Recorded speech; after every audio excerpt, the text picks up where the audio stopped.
Hello बच्चों, तो आज हम लोग पढ़ेंगे भारत है मेरा घर नामक कविता। इस कविता के माध्यम से बच्चों हमें अपनी देश की अखंडता विशालता के बारे में बताया गया है। एक छोटी बच्ची और माँ की वार्ता हो रही है। रानी बिटिया चली घूमने दिल्ली से आगे बढ़, चलते चलते चलते चलते पहुँच गई चंडीगढ़। चंडीगढ़ से जयपुर पहुंची, जयपुर से रामेश्वर, रामेश्वर से चलते चलते लौट चली आई घर। माँ ने पूछा, रानी बिटिया कहाँ गई थी बाहर? बिटिया बोली, कहीं नहीं माँ, मैं थी घर के अंदर। घर के अंदर रानी बिटिया ऐसा झूठ सरासर, घर के अंदर रानी बिटिया ऐसा झूठ सरासर। झूठ नहीं माँ सच कहती हूँ, भारत है मेरा घर। झूठ नहीं माँ सच कहती हूँ, भारत है मेरा घर। तो इस कविता को निरंकार देव सेवक ने लिखा है। बच्चों, इस कविता के माध्यम से बताया गया है कि हम सबका घर कौन है? भारत देश है।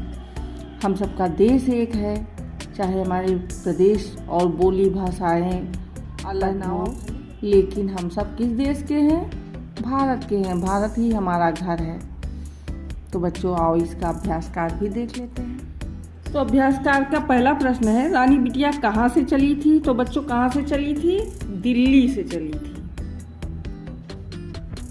रानी बिटिया चली घूमने दिल्ली से आगे बढ़, तो कहाँ से चली थी वो? दिल्ली से।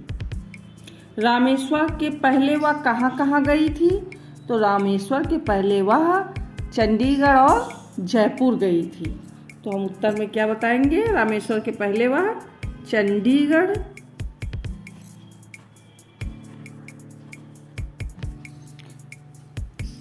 माँ ने रानी बिटिया से क्या पूछा? तो बच्चों माँ ने रानी बिटिया से पूछा कि रानी बिटिया तुम बाहर कहाँ गई थी?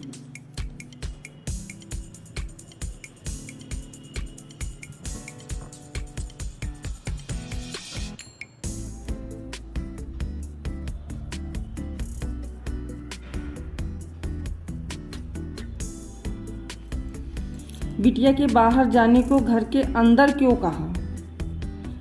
बिटिया के बाहर जाने को घर के अंदर इसलिए कहा बच्चों, क्योंकि भारत है हम सबका घर। भारत है क्यों कहा? क्योंकि भारत अपना घर है, पूरे देश को ही अपना घर माना है।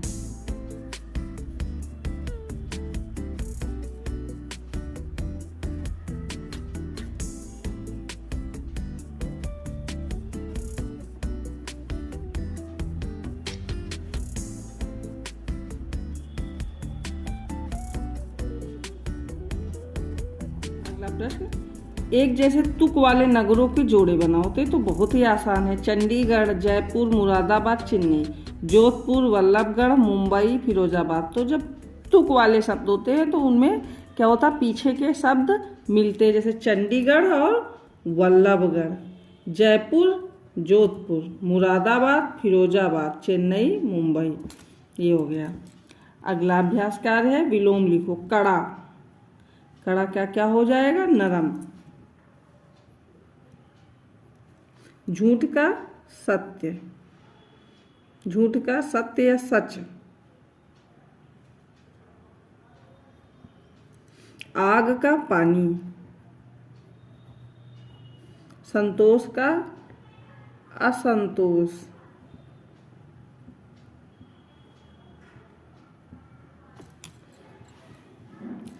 अगला है बेटी का बहुवचन, बेटियां हैं। ऐसे ही इन शब्दों का बहुवचन भी लिखो। मिठाई का क्या हो जाएगा?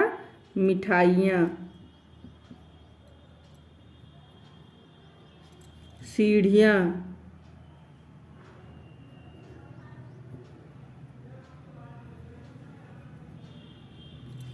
चूड़ियाँ,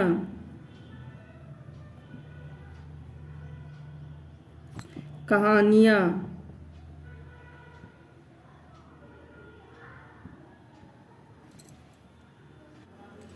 गाड़ियाँ।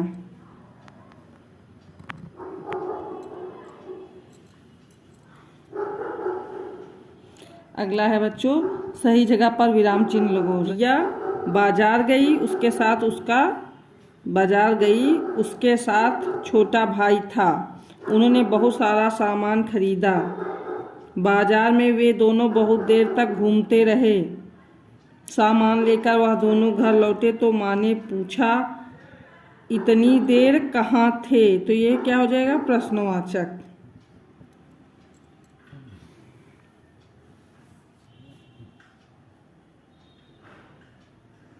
शिक्षक की सहायता से कविता में दिए गए चित्रों के बारे में पता करो। तो बच्चों ये आप कर सकते हैं। तो बच्चों इसका अभ्यास कार्य भी हो गया है। आपको ये जानकारी कैसी लगी हमें ज़रूर बताएं। बाय बाय बच्चों।